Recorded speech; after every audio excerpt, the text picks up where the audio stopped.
فرزند زہرا یہ حالات برے ہیں۔ کاشانۂ بصیرت ایک ایسا مکمل یوٹیوب چینل جس پر محروم بصارت کے لیے بالخصوص اور تمام افراد کے لیے بالعموم سینکڑوں کی تعداد میں اسلامی کتب دستیاب ہیں۔ لہذا گزارش ہے کہ آپ اپنی ذمہ داری نبھاتے ہوئے کاشانۂ بصیرت کو سبسکرائب کرنے کے ساتھ ساتھ بیل آئیکن کو پریس کیجیے تاکہ آپ علم کے حصول کے ساتھ ساتھ مذہب اہل بیت کی اشاعت میں بھی اہم کردار ادا کرتے رہیں۔ کاشانۂ بصیرت، کاشانۂ بصیرت، کاشانۂ بصیرت۔ فرزند زہرا یہ حالات برے ہیں۔ السلام علیکم ورحمۃ اللہ وبرکاتہ۔ سامعین، آپ سماعت فرما رہے ہیں حکم اذاں۔ مؤلف ہیں ڈاکٹر محمد تیجانی سماوی، مترجم ہیں مستجاب احمد انصاری۔ آج ہم آپ کے سامنے اس کی 5ویں ریکارڈنگ پیش کر رہے ہیں، صفحہ نمبر 68، اور بیان کرتے ہیں کہ امام نسائی نے کتاب الخصائص میں زید بن ارقم سے روایت نقل کی ہے کہ زید بن ارقم نے کہا، جب حجۃ الوداع سے واپس آتے ہوئے رسول اللہ صلی اللہ علیہ وآلہ وسلم غدیر خم کے مقام پر اترے تو آپ نے درختوں کے جھاڑ جھنکار صاف کرنے کا حکم دیا۔ پھر آپ نے کہا، ایسا معلوم ہوتا ہے کہ میرا بلاوا آ گیا ہے اور میں جا رہا ہوں۔ میں تمہارے درمیان 2 گراں قدر چیزیں چھوڑ رہا ہوں، ایک چیز دوسری چیز سے بڑی ہے، کتاب اللہ اور میری اطرت یعنی میرے اہل بیت۔ دیکھو میرے بعد ان سے کیا سلوک کرتے ہو۔ یہ دونوں چیزیں حوض پر آنے تک ایک دوسرے سے ہرگز جدا نہیں ہوں گی۔ پھر کہا، بے شک اللہ میرا مولا ہے اور میں ہر مومن کا ولی ہوں۔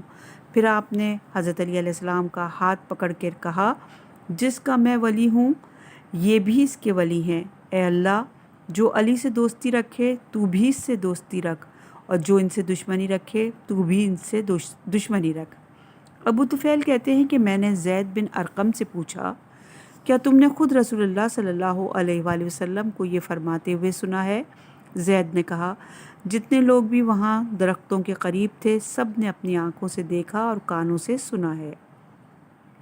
یہ روایت نسائی خصائص امیر المومنین صفحہ نمبر 21 پر موجود ہے۔ حاکم نشاپوری نے زید بن ارقم سے 2 طریقوں سے یہ روایت بیان کی ہے، اور دونوں طریقے علی شرط الشیخین یعنی بخاری و مسلم کی صحیح میں ہیں۔ زید بن ارقم نے کہا کہ جب رسول اللہ صلی اللہ علیہ وآلہ وسلم حجۃ الوداع سے واپسی پر غدیر خم کے مقام پر اترے، آپ نے درختوں کے جھاڑ جھنکار صاف کرنے کا حکم دیا۔ صفائی کے بعد آپ نے فرمایا، ایسا معلوم ہوتا ہے کہ میرا بلاوا آ گیا ہے اور میں جا رہا ہوں، مگر میں تمہارے درمیان 2 گراں قدر چیزیں چھوڑ رہا ہوں، ان میں سے ایک دوسری سے بڑی ہے، ایک اللہ کی کتاب اور دوسری میری اطرت یعنی اہل بیت۔ اب دیکھو تم میرے بعد ان کے ساتھ کیسا سلوک کرتے ہو، کیونکہ وہ دونوں ایک دوسرے سے ہرگز جدا نہیں ہوں گی یہاں تک کہ میرے پاس حوض پر پہنچ جائیں۔ اس کے بعد کہا، اللہ تعالیٰ میرا مولا ہے اور میں ہر مومن کا مولا ہوں۔ پھر علی کا ہاتھ پکڑ کر کہا، جس کا میں مولا ہوں اس کے یہ ولی ہیں۔ اے خدا، جو علی کو دوست رکھے تو بھی اس سے دوستی رکھ، اور جو علی سے دشمنی رکھے تو بھی اس سے دشمنی رکھ۔ اور یہ روایت مستدرک علی الصحیحین جلد نمبر 3 صفحہ نمبر 109 پر موجود ہے۔ یہ حدیث مسلم نے بھی اپنی صحیح میں اپنی سند سے زید بن ارقم ہی کے حوالے سے بیان کی ہے، لیکن مختصر کر کے۔ زید بن ارقم نے کہا، ایک دن رسول اللہ صلی اللہ علیہ وآلہ وسلم نے اس تالاب کے قریب خطبہ دیا جسے خم کہا جاتا ہے اور جو مکے اور مدینے کے درمیان واقع ہے۔ آپ صلی اللہ علیہ وآلہ وسلم نے حمد و ثنا اور وعظ و نصیحت کے بعد فرمایا، لوگوں، میں بھی انسان ہوں اور وہ وقت قریب ہے جب میرے پروردگار کا بلاوا آ جائے اور میں چلا جاؤں۔ میں تمہارے درمیان 2 گراں قدر چیزیں چھوڑ رہا ہوں، پہلی چیز کتاب اللہ ہے جس میں ہدایت اور نور ہے۔ کتاب اللہ کا دامن پکڑ لو اور اس سے چمٹے رہو۔ آپ نے کتاب اللہ سے تعلق پر لوگوں کو اکسایا اور رغبت دلائی۔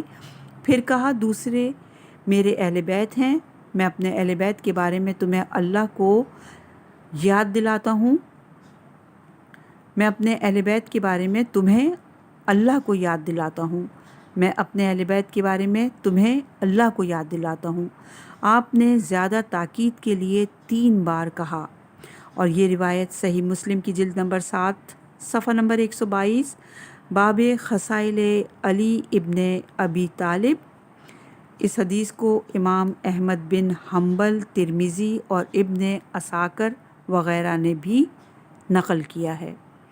اگرچہ امام مسلم نے واقعے کو مختصر کر کے بیان کیا ہے اور پورا واقعہ بیان نہیں کیا، لیکن بحمدللہ اتنا بھی کافی و شافی ہے۔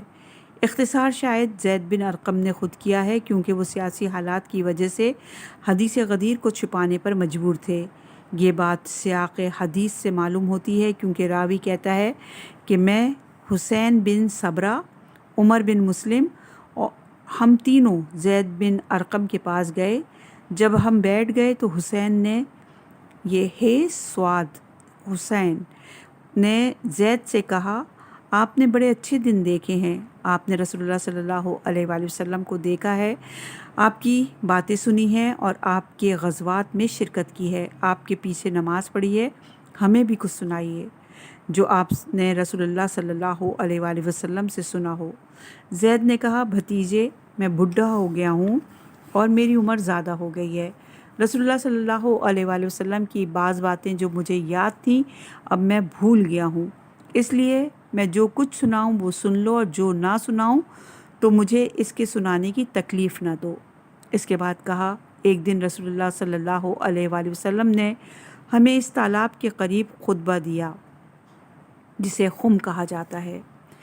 اس سیاق و سباق سے معلوم ہوتا ہے کہ حسین نے زید بن ارقم سے غدیر کے واقعے کے بارے میں دریافت کیا تھا، اور یہ سوال دوسرے لوگوں کی موجودگی میں پوچھ کر زید کو مشکل میں ڈال دیا تھا۔ اس میں کوئی شک نہیں کہ زید کو معلوم تھا کہ اس سوال کا صاف جواب ایسی حکومت کے ہوتے ہوئے انہیں مشکلات میں مبتلا کر سکتا ہے جو لوگوں سے یہ کہتی ہو کہ علی ابن ابی طالب پر لعنت کریں۔ اسی لیے انہوں نے سائل سے معذرت کر لی تھی کہ ان کی عمر زیادہ ہو گئی ہے اور بہت کچھ بھول گئے ہیں۔ پھر انہوں نے حاضرین سے مزید کہا کہ جو کچھ میں سناؤں وہ سن لو، اور جو نہ سنانا چاہوں اس کے سنانے کی تکلیف نہ دو۔ اگرچہ خوف کے مارے زید بن ارقم نے واقعے کو مختصر کر کے بیان کیا ہے، پھر بھی اللہ انہیں جزائے خیر دے۔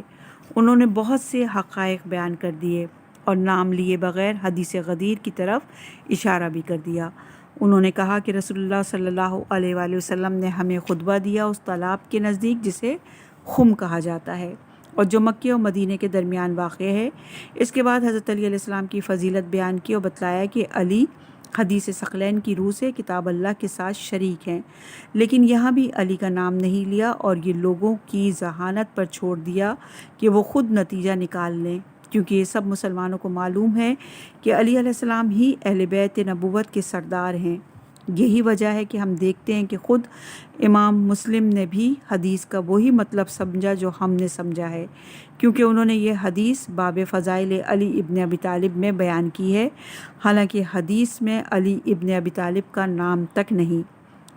طبرانی نے صحیح سند سے مجم الکبیر میں زید بن ارقم اور حذیفہ بن اسید غفاری سے روایت کی ہے۔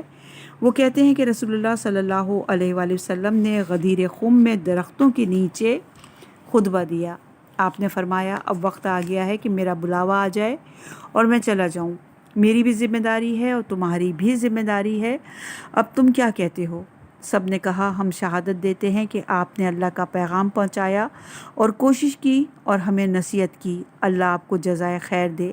آپ نے فرمایا، کیا تم گواہی نہیں دیتے کہ اللہ کے سوا کوئی معبود نہیں اور محمد صلی اللہ علیہ وآلہ وسلم اللہ کے بندے اور اس کے رسول ہیں؟ جنت حق ہے، دوزخ حق ہے، موت حق ہے اور موت کے بعد زندہ ہونا برحق ہے۔ قیامت ضرور آنے والی ہے اور اس میں کوئی شک نہیں، اور اللہ قبر کے مردوں کو ضرور زندہ کرے گا۔ حاضرین نے کہا جی ہاں، ہم اس کی گواہی دیتے ہیں۔ آپ نے فرمایا اے اللہ تو اس کا گواہ رہنا۔ پھر فرمایا لوگوں، اللہ میرا مولا ہے اور میں مومنین کا مولا ہوں، میرا ان پر خود ان سے زیادہ حق ہے، پس جس کا میں مولا ہوں اس کے یہ علی بھی مولا ہے۔ اے اللہ جو ان سے دوستی رکھے تو بھی اس سے دوستی رکھ، اور جو ان سے دشمنی رکھے تو بھی اس سے دشمنی رکھ۔ پھر فرمایا میں تم سے آگے جا رہا ہوں، تم حوض پر ضرور آؤ گے۔ حوض یہاں سے لے کر سنہ تک کا فاصلے سے چوڑا ہے، اس میں اتنے چاندی کے پیالے ہیں جتنے آسمان پر ستارے۔ جب تک میرے پاس آؤ گے تو میں تم سے ثقلین کے بارے میں پوچھوں گا کہ تم نے میرے بعد ان کے ساتھ کیسا سلوک کیا۔ ثقل اکبر کتاب اللہ ہے اور ایک ڈوری ہے جس کا ایک سرا اللہ کے ہاتھ میں اور ایک سرا تمہارے ہاتھ میں، اس لیے اسے مضبوط پکڑے رہنا، نہ گمراہی اختیار کرنا اور نہ ہی اپنی روش بدلنا۔ ثقل اصغر میری اطرت میرے اہل بیت ہے، خدائے لطیف و خبیر نے مجھے خبر دی کہ وہ دونوں ختم نہیں ہوں گے جب تک کہ میرے پاس حوض پر نہ آ جائیں۔ روایت میں ہے کہ یہ روایت ابن حجر نے صواعق محرقہ میں طبرانی اور ترمذی سے نقل کی ہے۔ اسی طرح امام احمد بن حنبل نے برا بن عازب سے دو طریقے سے یہ روایت بیان کی ہے۔ وہ کہتے ہیں کہ رسول اللہ صلی اللہ علیہ وآلہ وسلم کے ساتھ تھے، جب ہم غدیر میں اترے تو مؤذن نے رسول اللہ صلی اللہ علیہ وآلہ وسلم سے پکار کر کہا الصلاۃ جامعہ۔ رسول اللہ صلی اللہ علیہ وآلہ وسلم کے لیے درختوں کے نیچے جگہ صاف کر دی گئی۔ آپ نے ظہر کی نماز پڑھائی، پھر علی کا ہاتھ پکڑ کر فرمایا کیا تمہیں معلوم نہیں کہ میرا مومن پر خود ان سے زیادہ حق ہے؟ سب نے کہا جی ہاں معلوم ہے۔ آپ نے دوبارہ دریافت کیا کیا تمہیں معلوم نہیں کہ میرا ہر مومن پر خود اس سے زیادہ حق ہے؟ سب نے اقرار کیا۔ تب آپ نے علی کا ہاتھ پکڑ کر کہا جس کا میں مولا ہوں علی بھی اس کے مولا ہیں۔ اے اللہ جو ان سے دوستی رکھے تو بھی ان سے دوستی رکھ، اور جو ان سے دشمنی رکھے تو بھی ان سے دشمنی رکھ۔ اس کے بعد عمر جب علی سے ملے تو بولے اے علی ابن ابی طالب مبارک ہو، تم ہر مومن اور مومنہ کے مولا بن گئے۔ یہ روایت مسند امام احمد بن حنبل جلد نمبر 4 صفحہ نمبر 281، کنز الاعمال جلد نمبر 15 صفحہ نمبر 117، فضائل خمسہ من الصحاح 7 جلد نمبر 1 صفحہ نمبر 350 پر موجود ہے۔ خلاصہ یہ کہ جن محدثین کا ہم نے ذکر کیا، اس کے علاوہ اور بھی برآمدہ علماء اہل سنت نے حدیث غدیر کی روایت اپنی کتابوں میں بیان کی ہے، جیسے ترمذی، ابن ماجہ، ابن عساکر، ابن سباق مالکی، ابن اثیر، ابن مغازلی، ابن حجر، ابو نعیم سیوطی، خوارزمی، میسمی، سلیمان قندوسی، ہمیونی، حاکم حسکانی اور امام غزالی، امام بخاری نے یہ روایت اپنی تاریخ میں بیان کی ہے۔ مختلف مسلک اور مذاہب کی پہلی صدی سے 14ویں صدی ہجری تک کے ان علماء کی تعداد جنہوں نے اپنی کتابوں میں یہ روایت بیان کی ہے 360 سے اوپر ہے۔ جو شخص مزید تحقیق کرنا چاہے وہ علامہ امینی کی کتاب الغدیر کا مطالعہ کرے، اور حاشیے میں لکھا ہے کہ علامہ امینی کی کتاب الغدیر 11 جلدوں میں ہے۔ یہ بڑی نفیس کتاب ہے، اس میں مصنف نے برسوں تحقیق کے بعد غدیر سے متعلق سب مواد اہل سنت کی کتابوں سے جمع کیا ہے۔ کیا اس پر بھی کوئی یہ کہہ سکتا ہے کہ حدیث غدیر شیعوں کی گڑھی ہوئی ہے؟ عجیب و غریب بات یہ ہے کہ جب حدیث غدیر کا ذکر کیا جاتا ہے تو معلوم ہوتا ہے کہ مسلمانوں کی اکثریت نے اس کا نام بھی نہیں سنا۔ اس سے بھی زیادہ عجیب بات ہے کہ اس حدیث کے بعد بھی جس کی صحت پر سب کا اتفاق ہے، علماء اہل سنت یہ دعویٰ کرتے ہیں کہ رسول اللہ صلی اللہ علیہ وآلہ وسلم نے کسی کو خلیفہ نامزد نہیں کیا تھا اور معاملہ شورا پر چھوڑ دیا تھا۔ اللہ کے بندو، کیا خلافت سے متعلق اس سے بھی زیادہ صاف اور صریح کوئی حدیث ہو سکتی ہے؟ یہاں میں اپنی اس بحث کا ذکر کروں گا جو ایک دفعہ تیونس کی جامع زیتونیہ کے ایک عالم سے ہوئی تھی۔ جب میں نے ان صاحب سے خلافت علی کے ثبوت میں حدیث غدیر کا ذکر کیا تو انہوں نے اس حدیث کے صحیح ہونے کا تو اعتراف کیا، لیکن ایک پیوند لگا دیا۔ انہوں نے مجھے اپنی لکھی ہوئی قرآن کی تفسیر دکھائی جس میں حدیث غدیر کا ذکر تھا اور اس کو صحیح بھی تسلیم کیا گیا تھا، لیکن اس کے بعد انہوں نے لکھا تھا کہ شیعوں کا خیال ہے کہ یہ حدیث سیدنا علی کرم اللہ وجہہ کی خلافت پر نص ہے، لیکن اہل سنت والجماعت کے نزدیک یہ دعویٰ غلط ہے، کیونکہ یہ دعویٰ سیدنا ابو بکر صدیق، سیدنا عمر فاروق اور سیدنا عثمان ذوالنورین کے خلافت کے منافی ہے۔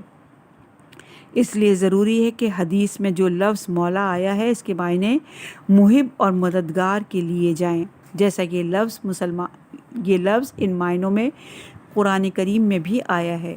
خلفائے راشدین اور صحابہ کرام رضی اللہ تعالی عنہم اجمعین بھی اس لفظ کے یہی معنی سمجھے ہیں۔ تابعین اور مسلمان علماء نے ان سے یہی معنی سیکھے ہیں۔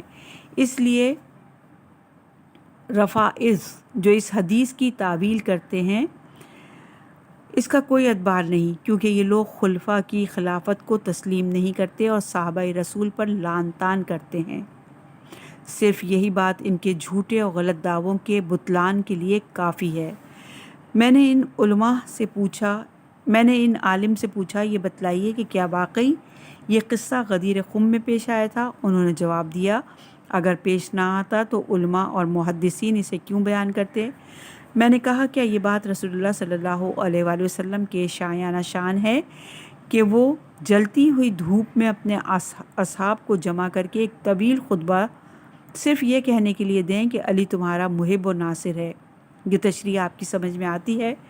کہنے لگے کہ بعض صحابہ نے علی کی شکایت کی تھی، ان میں بعض لوگ ایسے بھی تھے جو علی سے بغض اور اختلاف رکھتے تھے۔ رسول اللہ نے ان بغض کے ازالے کے لیے علی تو تمہارا محب و ناصر ہے، مطلب یہ تھا کہ علی سے محبت رکھو اور بغض و عناد نہ رکھو۔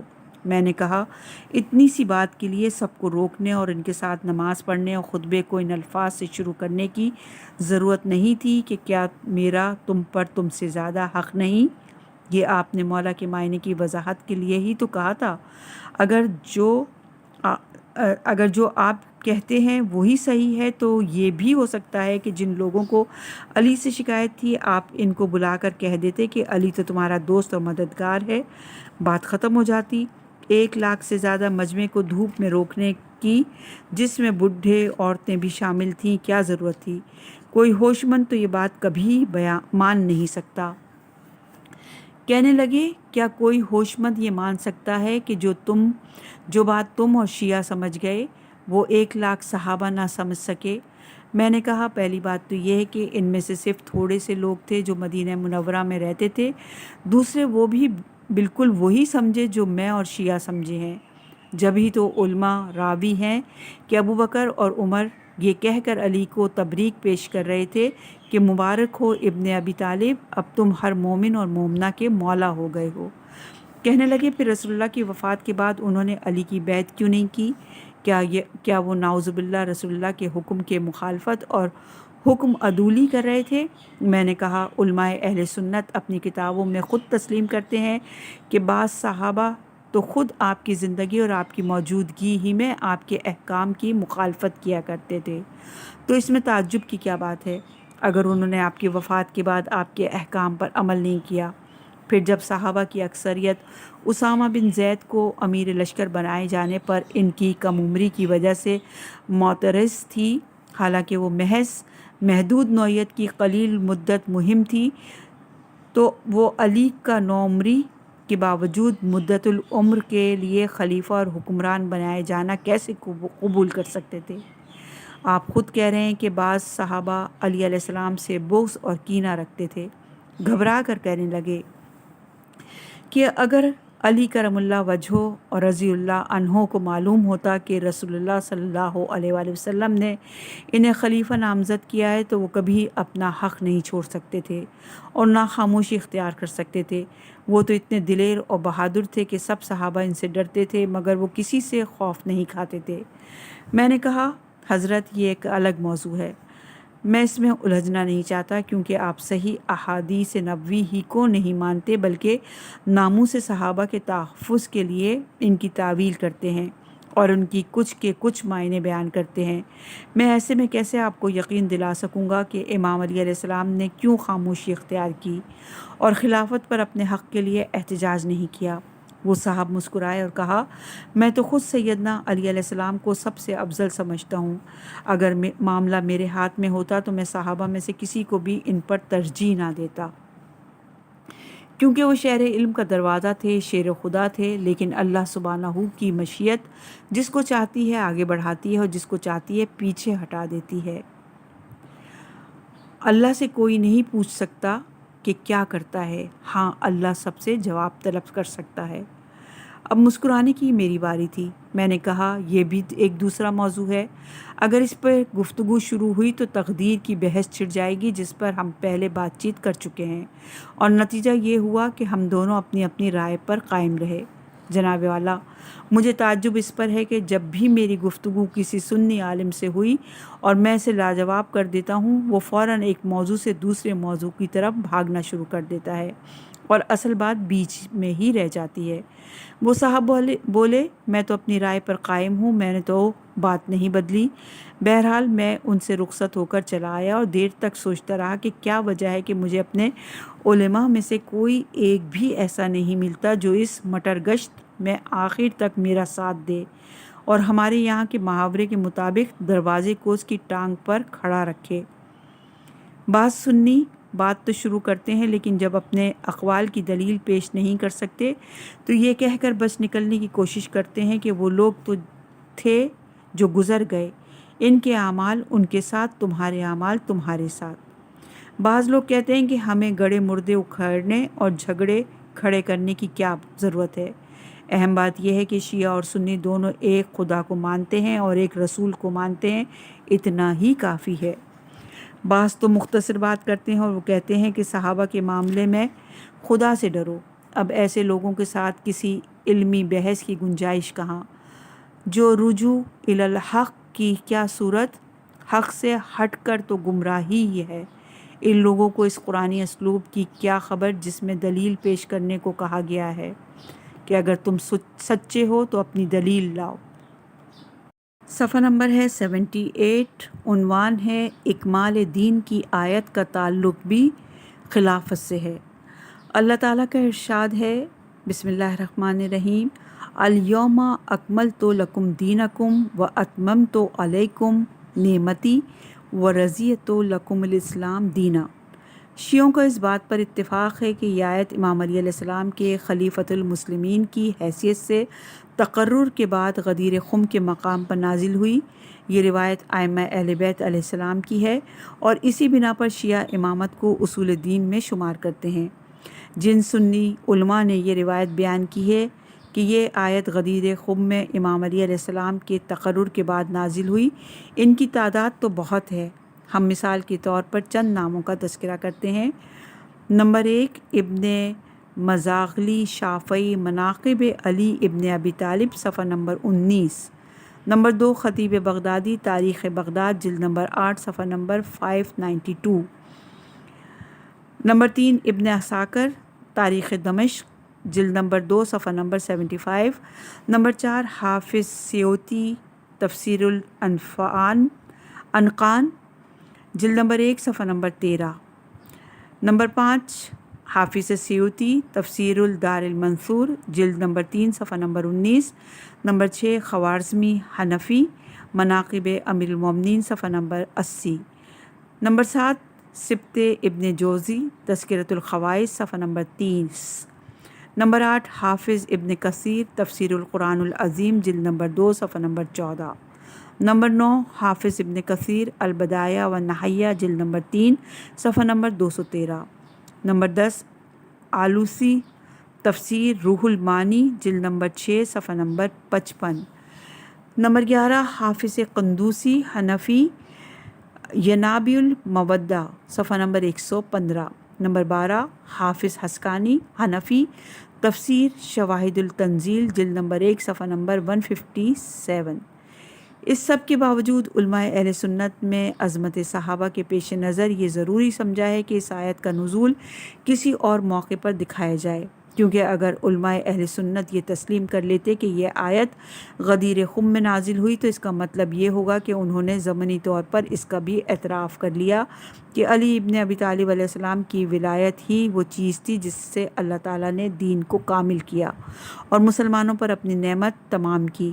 اعتراف کا نتیجہ یہ ہوگا کہ حضرت علی علیہ السلام سے پہلے 3 خلفاء کی خلافت ہوا بن کر اڑ جائے گی، صحابہ کی عدالت کی بنیاد ہل جائے گی، دبستان خلافت منہدم ہو جائے گا اور بہت سی احادیث اس طرح پگھل جائیں گی جیسے نمک پانی میں گھل جاتا ہے، اصحاب مذاہب غبار بن کر اڑ جائیں گے، بہت سے راز افشاں ہوں گے اور عیب کھل جائیں گے، لیکن یہ ہونا ناممکن ہے کیونکہ معاملہ ایک بہت بڑے گروہ کے عقیدے کا ہے جس کی اپنی تاریخ ہے، اپنے علماء ہیں اور اپنے سربرآوردہ حضرات ہیں، اس لیے یہ ممکن نہیں کہ وہ بخاری اور مسلم جیسے لوگوں کی تکذیب کریں جن کی روایت کے مطابق یہ آیت عرفے کی شام کو جمعے کے دن نازل ہوئی۔ اس طرح پہلی روایت محض شیعوں کی خرافات بن جاتی جن کی کوئی بنیاد نہیں، اور شیعوں کو مطعون کرنا صحابہ کو مطعون کرنے سے بہتر بن جاتا، کیونکہ صحابہ تو معصوم عن الخطا ہیں، اور یہ عقیدہ اہل سنت کا عقیدہ ہے کہ صحابہ ستاروں کی مانند ہیں جن کی بھی اقتداء کرو گے ہدایت پاؤ گے، اور کسی کو یہ حق نہیں کہ ان کے افعال اور اقوال پر نقطہ چینی کرے۔ رہے شیعہ تو وہ مجوسی ہیں، کافر ہیں، زندیق ہیں، ملحد ہیں، ان کے مذہب کا بانی عبداللہ بن سبا ہے، اور حاشیے میں لکھا ہے کہ عبداللہ بن سبا کا کوئی وجود نہیں، دیکھیے کتاب عبداللہ بن سبا، مؤلف علامہ مرتضیٰ عسکری، کتاب الفتح الکبریٰ، مؤلف ہیں طٰہٰ حسین، اور کتاب صلاۃ البین التصوف و تشیع، مؤلف ڈاکٹر مصطفیٰ کامل شیبی۔ آخر ذکر کتاب سے معلوم ہوتا ہے کہ عبداللہ بن سبا سیدنا عمار بن یاسر کو کہا گیا ہے، دل چاہے تو کتاب کا مطالعہ کیجیے۔ جو یہودی تھا، یعنی عبداللہ بن سبا جو یہودی تھا اور اسلام اور مسلمانوں کے خلاف سازش کے مقصد سے حضرت عثمان کے عہد میں مسلمان ہو گیا تھا، اس طرح کی باتیں کر کے ان لوگوں کو دھوکہ دینا بہت آسان ہے جن کی بچپن سے تربیت ہی تقدس صحابہ کے ماحول میں ہوئی ہو، خواہ کسی صحابی نے رسول اللہ کو صرف ایک دفعہ ہی دیکھا ہو۔ ہم کیسے لوگوں کو یقین دلائیں کہ شیعہ روایات محض شیعوں کی خرافات نہیں بلکہ ان ائمہ اثنا شر کی احادیث ہیں جن کی امامت نص رسول سے ثابت ہے۔ بات یہ ہے کہ قرن اول کی حکومتوں نے امام علی علیہ السلام اور ان کی اولاد کے خلاف امت میں نفرت پھیلائی، یہاں تک کہ ان پر ممبروں سے لعنت کی گئی اور شیعہ نے علی کو قتل کیا گیا، ان کو گھروں سے نکال دیا گیا۔ شیعوں کے خلاف نفرت پھیلانے کے لیے ڈس انفارمیشن سیل قائم کیے گئے اور طرح طرح کی افواہیں پھیلائی گئیں، شیعوں سے بے بنیاد قصے اور غلط عقائد منسوب کیے گئے۔ آج کل کی اصطلاح میں اس وقت شیعہ حزب مخالف تھے، اس لیے اس وقت کی حکومتیں شیعوں کو ختم کرنے اور الگ تھلگ کرنے میں کوشاں تھیں۔ اسی وجہ سے ہم دیکھتے ہیں کہ زمانے کے مصنفین اور مورخین بھی شیعوں کو رافضی کہتے ہیں اور ان کی تکفیر کرتے ہیں، اور حکمرانوں کو خوش کرنے کے لیے شیعوں کا خون کرنا حلال قرار دیتے ہیں۔ جب اموی حکومت ختم ہو گئی اور عباسی حکومت برسر اقتدار آئی تو بعض مورخین اپنی ڈگر پر چلتے رہے جبکہ بعض نے اہل بیت علیہ السلام کی حقیقت کو پہچانا۔ حاشیے میں لکھا ہے کہ وجہ یہ ہے کہ ائمہ اہل بیت نے اپنے اخلاق، اپنے علوم، اپنے زہد و تقویٰ اور اپنی ان کرامات سے جو اللہ نے ان کو عطا کی تھی اپنے آپ کو منوا لیا اور انصاف کرنے کی کوشش کی۔ نتیجہ یہ ہوا کہ علی کا شمار بھی خلفائے راشدین میں کر لیا گیا، لیکن کسی کو یہ اعلان کرنے کی جرت نہیں ہوئی کہ خلافت پر سب سے زیادہ حق علی کا تھا۔ اسی لیے ہم دیکھتے ہیں کہ اہل سنت کی صحاح میں بہت ہی کم فضائل علی علیہ السلام کی روایات آئی ہیں، اور جو آئی ہیں وہ صرف وہی ہیں جو علی علیہ السلام سے پہلے کے خلفاء کی خلافت سے کسی طرح متصادم نہیں ہیں۔ بعض نے تو کثیر تعداد میں ایسی روایات وضع کی ہیں جن میں خود علی علیہ السلام کی زبان سے ابوبکر، عمر اور عثمان کے فضائل بیان کیے گئے ہیں۔ مقصد یہ ہے کہ بعضوم خویش کوشش یہ کی گئی کہ شیعوں کا راستہ بند کر دیا جائے جو علی علیہ السلام کی افضلیت کے قائل ہیں۔ اپنی تحقیق کے دوران مجھ پر یہ بھی انکشاف ہوا کہ لوگوں کی شہرت اور عظمت کا اندازہ اس سے لگایا جاتا ہے کہ وہ علی ابن ابی طالب کے ساتھ کس قدر بغض رکھتے ہیں۔ امویوں اور عباسیوں کی سرکار میں وہی مقرب تھے اور انہی کو بڑھایا جاتا تھا جنہوں نے امام علی علیہ السلام کے خلاف یا تو جنگ کی تھی یا تلوار یا زبان سے ان کی مخالفت کی تھی۔ چنانچہ بعض صحابہ کا درجہ بڑھایا جاتا تھا، بعض کا گھٹایا جاتا تھا، بعض شعراء پر انعام و اکرام کی بارش ہوتی تھی اور بعض کو قتل کر دیا جاتا تھا۔ شاید ام المومنین عائشہ کی بھی یہ قدر و منزلت نہ ہوتی اگر انہیں علی علیہ السلام سے بغض نہ ہوتا اور انہوں نے علی علیہ السلام کے خلاف جنگ جمل نہ لڑی ہوتی۔ اسی سلسلے کی ایک کڑی یہ ہے کہ عباسیوں نے بخاری، مسلم اور امام مالک کو شہرت دی کیونکہ انہوں نے اپنی کتابوں میں فضائل علی کی احادیث بہت کم نقل کی ہیں، بلکہ ان کتابوں میں تو یہ تصریح بھی ہے کہ علی بن ابی طالب کو کوئی فضیلت اور فوقیت حاصل ہی نہیں تھی۔ بخاری نے تو اپنی صحیح میں ابن عمر سے روایت نقل کی ہے کہ رسول اللہ صلی اللہ علیہ وآلہ وسلم کے زمانے میں ہم ابوبکر کے برابر کسی کو نہیں سمجھتے تھے، پھر عمر کا درجہ تھا، پھر عثمان کا، پھر باقی صحابہ میں کسی کو دوسروں پر فوقیت نہیں دیتے تھے۔ اور یہ روایت صحیح بخاری کی جلد نمبر 4 صفحہ نمبر 191 اور صفحہ نمبر 201 باب مناقب عثمان میں ہے۔ بخاری نے جلد نمبر 4 صفحہ نمبر 195 پر حضرت علی علیہ السلام کے فرزند محمد بن حنفیہ سے ایک روایت منسوب کی ہے کہ انہوں نے کہا، میں نے اپنے والد سے پوچھا کہ رسول اللہ صلی اللہ علیہ وآلہ وسلم کے بعد سب سے بہترین شخص کون ہے؟ انہوں نے کہا ابوبکر۔ میں نے پوچھا ان کے بعد؟ کہا عمر۔ میں ڈرا کہ کہیں یہ نہ کہہ دیں کہ ان کے بعد عثمان، اس لیے میں نے کہا کہ ان کے بعد آپ؟ کہا میں تو فقط ایک مسلمان ہوں۔ گویا بخاری کے نزدیک علی بھی دوسرے عام لوگوں کے برابر تھے، پڑھیے اور سر دھنیے۔ اس طرح امت مسلمہ میں اور بھی فرقے ہیں، یعنی معتزلہ، خوارج وغیرہ بھی۔ یہ وہ نہیں کہتے جو شیعہ کہتے ہیں، لیکن علی اور اولاد علی کی امامت کی وجہ سے ان لوگوں کے لیے خلافت تک پہنچنے، عوام کی گردنوں پر سوار ہونے اور ان کی قسمت اور املاک سے کھیلنے کا راستہ مسدود ہو گیا تھا۔ بنی امیہ، بنی عباس نے عہد صحابہ و تابعین میں کیا گل نہیں کھلائے اور آج تک حکمران کیا نہیں کرتے آ رہے ہیں۔ اسی لیے حکمرانوں کو خواہ وہ وراثت کے ذریعے اقتدار تک پہنچے ہوں جیسے بادشاہ، خواہ وہ صدور ہوں جنہیں ان کی قوم نے منتخب کیا ہو، انہیں خلافت اہل بیت کا عقیدہ ایک آنکھ نہیں بھاتا اور وہ اسے تھیوکریسی یا ملاؤں کی حکومت کہہ کر اس کا مذاق اڑاتے ہیں جس کا شیعوں کے علاوہ کوئی قائل نہیں۔ اس پر مستدادیہ کے شیعہ اپنی حماقت سے مہدی منتظر کی امامت کے بھی قائل ہیں، جو عنقریب زمین کو عدل و انصاف سے اس طرح بھر دیں گے جیسے وہ ظلم و جور سے بھری ہوئی ہوگی۔ اب ہم دوبارہ سکون اور غیر جانبداری کے ساتھ فریقین کے اقوال پر غور کرتے ہیں تاکہ یہ تصفیہ ہو سکے کہ آیت اکمال کس موقع پر نازل ہوئی تھی اور اس کی شان نزول کیا ہے، تاکہ حق واضح ہو جائے اور ہم اس کی پرواہ کیے بغیر کہ کون خوش ہوتا ہے اور کون ناراض، حق کا اتباع کر سکیں۔ اصل اور سب سے ضروری بات رضا الہی کا حصول ہے تاکہ اس کے عذاب سے اس دن بچ سکیں جب نہ مال کام آئے گا اور نہ اولاد کام آئے گی، فقط قلب سلیم کام آئے گا۔